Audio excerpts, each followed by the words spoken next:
What's up, everybody? So I don't know what it is about this week, but there was a metric ton of news that came out.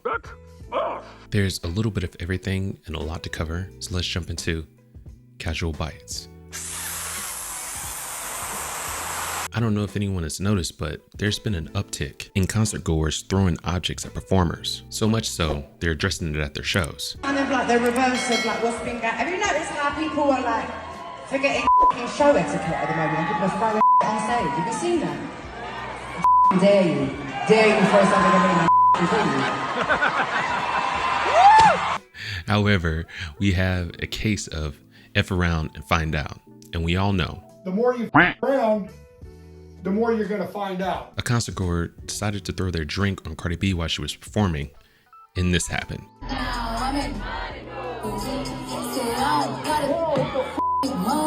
My first thoughts were the absolute laser beam accuracy she had throwing that microphone. Wow. However, there has been an update to this story. She apparently missed her intended target, and now she's looking at assault charges. I just saw this article, so apparently Cardi B won't be charged for throwing her microphone into the crowd. And to be honest, this trend probably started on TikTok. And as we all know, TikTok is cancer. Whatever you say, boomer. Okay, boomer. Moving on, the giant X on the X building, formerly known as Twitter, it's gone. The bright X atop the company's San Francisco headquarters has been removed just a few days after it was installed. The logo was part of Elon Musk's rebranding of Twitter. The city says X did not have the proper permits to install the sign, and it received 24 complaints, including complaints about its bright flashing light, which of course disrupted people living in nearby apartments. Sometimes X does not mark the spot. The city says the company will be fined for putting up the sign without a permit. That didn't last long. Nope. It just has me asking, what's going on over there at Twitter? Last one in pop news. This is the thing of nightmares. After these pictures started circulating, the China Zoo had to come out and let us know these sun bears are not people in costume. This reminds me of the 1997 horror sci-fi movie Mimic, where scientists genetically modify roaches to get rid of infected roaches, and then they start mimicking their next prey, humans. I wouldn't let the kids watch it. It would certainly give them nightmares, and so will these bears. Now let's move over to some entertainment updates. Not only are they working on a Minecraft movie, but it's going to star Jason Momoa and set to release April 4th, 2025. Video game adaptations have seen a fair bit of success, with the most recent example, the Super Mario Bros. Movie, taking 15th in the all-time worldwide box office. To say that they've come a long way is an absolute understatement.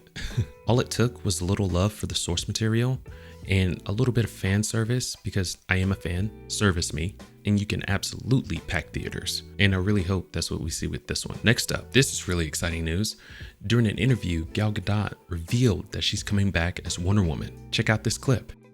I love portraying Wonder Woman. It's so close to and dear to my heart. And from what I heard from James and from Peter is that we're going to develop a Wonder Woman 3 together. Moving on to other James Gunn news. James Gunn's rebooted DC universe is really unique in the fact that, depending on who you ask, you get a range of people from they're excited about it, lukewarm, or have checked out completely, and everyone in between. But this new news seems a bit bizarre. How bizarre? How bizarre? How bizarre? Gunn was responding to fans on his Thread account. Gunn was asked if the upcoming Crisis on Infinite Earths animated movie will factor into his rebooted franchise. After the filmmaker acknowledged that it would not, he was asked to further clarify whether future animated movies that did exist within the DCU would receive theatrical releases. Gunn simply replied, yes, providing no further information on the subject. Now, I absolutely love the animated DC movies. The animation is usually top tier, and the best thing about them is I can watch them on my couch. I can pause, rewind, and throw subtitles on. And yes, we are that freak family who watches non-foreign films with the subtitles on. But there's no way I'm dragging my family of 6 down to the theaters to get gouged out by tickets, gouged out by concessions, just to watch a DC animated movie. As much as I love Flashpoint Paradox, it doesn't merit a theatrical release. And you may feel different. Let me know in the comments. Last in the entertainment block, Everyone seems to be coming to the same conclusion. Finally, it's time to end the Witcher series. This coming from Forbes. What was once a promising new fantasy series with a rich treasure trove of novels and games to draw from for a Game of Thrones style adaptation has descended into lazy writing, bizarre deviations from the source material, and modern Hollywood's worst bad habits all wrapped into one. Season 3 of the dark fantasy show has seen the lowest viewership numbers and the lowest review scores so far, with every episode rated lower than any episode season 1 or 2. So I really hate to say we told you so. How's that go again? Told you so, told you so, told you so. And I imagine the actor and writer strike will provide the perfect cover to cancel this quickly and quietly. Now on the gaming news. So it looks like we have an Elder Scrolls 4 Oblivion remake or reboot being developed by Virtuous. You may not recognize the name, and that's okay. I hadn't either until their talented little fingers touched something that was close to me. Metal Gear Solid 3 Remake. No, don't like that. Anyway, this open world action RPG is getting a massive glow up, and I can only hope that they leave the story intact. According to a since deleted post by a since deleted user, Virtuous Games is working on 5 different projects, arguably the biggest of which is Project Alter, which they're describing as a remake of Oblivion. Reportedly, a former employee is said to have leaked this information, and according to them, it should be ready in late 2024, early 2025. Next up, we have some Red Dead Redemption 2 news. One of the best, if not the best open world adventure games. Players who've been booting up on the regular should be thrilled to know that Rockstar hasn't forgotten about you. It looks like you'll be getting a rare update.